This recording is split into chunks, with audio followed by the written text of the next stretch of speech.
Hey, I see you running IP-DA all the time. What does it do? It's the modern way to inspect all your network interfaces. The IP tool comes from virtio, replacing ifconfig, route, and ARP. The -D means show details, and A is short for address. So it means show me every network interface with full detail. Let's break down the parts. What is IP-D and A? Think of it as IP options object command. The IP part is the Swiss Army knife of networking. The -D flips on verbose details mode. And A is the address object. Without -D, you just see basics. With it, you get offload features, bridge internals, queue counts, everything the kernel knows. First interface is low. What is this thing? Low is the loopback interface, the machine talking to itself. Every Linux system has one. Its IP is 127.0.0.1, the famous localhost address. The loopback flag tells you it's a virtual device. Up means administratively enabled. State is unknown because loopback doesn't report carrier status, but it's fully operational. MTU is 65536, that's huge. Loopback uses the maximum possible MTU, 65,536 bytes, because there's no physical hardware limiting it. Data doesn't leave the machine, so it can use the full 16-bit packet size. Link layer says link/loopback with all zeros for the MAC. Why? Loopback doesn't have a real MAC address, it's virtual. All zeros. The link type is loopback, the broadcast MAC is also all zeros. Promiscuity and all multi are 0, meaning it's not sniffing traffic or collecting extra multicast. I see two IPs on loopback, 127.0.0.1/8 and 10.1.1.1/32. Why 2? 127.0.0.1 is the standard localhost. The 10.1.1.1 is an extra IP, often added by Docker or a VPN. It is scope global, meaning reachable from other interfaces. Scope host means only local. There's also in it 6:1/128, the IPv6 loopback. The not prefixed flag means don't auto-create a route. Moving to ENS 18, this is the real network card? Yes. ENS uses predictable naming, N for Ethernet, S for hot plug slot, 18 is the slot number. Its flags are broadcast, multicast, and up. Broadcast means it can send to all devices on the local network. Multicast means group communication. State is confidently up. Link layer says link/ether with MAC BC:24:11:BB:(A2:4B). Break it down. The first 3 bytes are the organizationally unique identifier assigned to the vendor. The last 3 are device-specific. This MAC is unique on the planet. It also says parent bus virtio, meaning this is a virtual machine running on KVM or QEMU with a paravirtualized NIC. The IP is 172.22.120.179/24. Walk me through it. /24 means the first 24 bits are the network portion. Netmask is 255.255.255.0. Network address is 172.22.120.0. Broadcast is 172.22.120.255. Usable range is 172.22.120.1 through 254, that's 254 hosts. The machine is at 179. Scope global means routable. There's also an IPv6 address starting with FA80. That's the link local address, auto-configured on every IPv6 interface. It stays local and never routes. It's derived from the MAC using EUI64. The FF:(FA) in the middle is the giveaway. Next is Docker 0. What's this? Docker 0 is the default network bridge Docker creates. It's a virtual switch connecting containers. Its IP is 172.17.0.1/16. The state is down, meaning no containers are attached right now. The virtual switch has no cables plugged in. With -D, we see a ton of bridge fields. Start with the basics. Forward delay 1500 is 15 seconds for STP. Hello time 200 is 2 seconds between BPDU packets. Max age 2000 is 20 seconds before discarding stale info. Aging time 30,000 is 300 seconds before learned MAC addresses are flushed. STP state 0 means disabled. In Docker, loops aren't a concern. What about the multicast settings? Mcast snooping 1 means the bridge listens to IGMP and MLD to avoid flooding multicast. Mcast querier 0 means it relies on an external router. Bridge ID is 8000. The MAC, priority 32768. And NF collaptables is 0, meaning the bridge is pure layer 2 with no firewall. Last interface, BR-C370D62A34D7. Same as Docker 0? Nearly identical. The BR prefix means bridge, the long hex is the Docker network ID.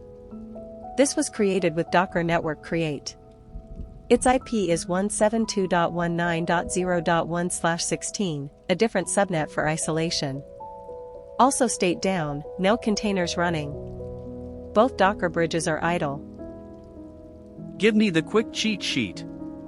What else can IP do? IP shows addresses brief. IP-DA shows details like we explored. IP-SA adds traffic statistics. IP-D-SA is the power combo. IPL shows link layer. IPR shows routing table. IPN shows neighbor ARP cache. IP-BR gives brief table output for scripting. Any pro tips? Use IP-CA for colorized output. Use IP-JA for JSON, then pipe to JQ. Run IP monitor to watch changes in real time. And try IP-D-DA, the -D flag is cumulative. The IPRA2 suite is essential for any Linux user. I see lower up on ENS 18 but not on Loopback or Docker 0. What does that mean? Lower up means the physical link layer has carrier. For a wired NIC, that means the cable is plugged in and the switch is powered on. Loopback has no physical link, so it shows state unknown instead. And Docker 0 shows NO carrier because no containers are attached, meaning no virtual cables are plugged into the bridge. So carrier detection is about physical connectivity? Exactly. Lower up means link is active and operational. NO carrier means the link is down, cable unplugged, or nothing is connected on the other end. The kernel uses this to decide whether traffic can flow. An interface can be administratively up but have NO carrier, like Docker 0, meaning it's enabled but nothing is connected. What's Qdisc and why does Loopback use noqueue while ENS 18 uses FQ Codel? Qdisc stands for queuing discipline, it's the packet scheduling algorithm. Loopback uses noqueue because packets are delivered instantly to local processes, no queuing needed. Physical interfaces like ENS 18 need real scheduling, so they use FQ Codel, fair queuing with controlled delay.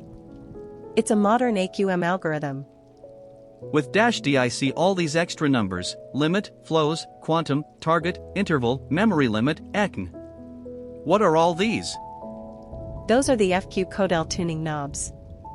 Limit 10240 is the max packets the queue holds, after that new packets are dropped. Flows 1024 means up to 1024 separate conversations each get their own queue. Quantum 1514 is roughly 1 Ethernet MTU worth of bytes served per round. And target, interval, memory limit, ECN? Target 5 milliseconds is the latency goal, Codel drops packets delayed beyond this.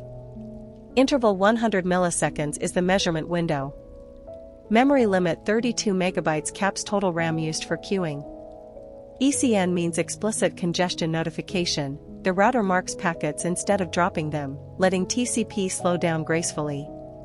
Together these prevent buffer bloat while keeping queues shallow and latency low. MTU is 1500 on ENS 18 but 65536 on Loopback. And there are minmtu and maxmtu fields. What do all these mean? MTU is the maximum packet size the interface can transmit. Ethernet standard is 1500 bytes. Loopback uses 65536 because there's no hardware limit. The minmtu and maxmtu fields show the range the driver supports, from 68 bytes for IPv6 up to 65,535 for jumbo frames if the hardware supports it. What does GSO max size mean in the IP output? GSO is generic segmentation offload. Normally the kernel splits large application data into MTU-sized packets, which uses CPU cycles. With GSO, the kernel builds one giant super packet and hands it to the NIC. The NIC hardware chops it into Ethernet-sized frames. This saves a huge amount of CPU, especially for bulk transfers. And TSO, how is it different from GSO? TSO is TCP specific. TCP wants to send segments as large as possible, but the network forces them into MSS-sized chunks. TSO lets the NIC do that splitting in hardware. On Loopback, so max size is 524,280 bytes, way bigger than Ethernet's 1500. Without TSO, the CPU would fragment every TCP segment, destroying throughput. GRO must be the receive side of GSO? Exactly right. Generic Receive Offload does the opposite. When the NIC receives many small packets, instead of flooding the CPU with each one individually, GRO merges related packets into a single large buffer. The kernel processes one big packet instead of hundreds of tiny ones. This is critical for 10 gigabit and faster networks. Are there other Qdiscs besides noqueue and fq-codel? Many. FIFO fast was the default for decades, a simple 3-band priority FIFO. Cake is popular on routers, combining shaping, AQM, and prioritization. HTB does traffic shaping with bandwidth guarantees and borrowing. TBF is a simple token bucket rate limiter. RED is an older AQM. SFQ provides per-flow fairness. MQ handles multi-queue NICs by giving each queue its own Qdisc. Netem simulates packet delay and loss for testing. If you're interested, I'll create a separate video on TC and all these Qdisc types.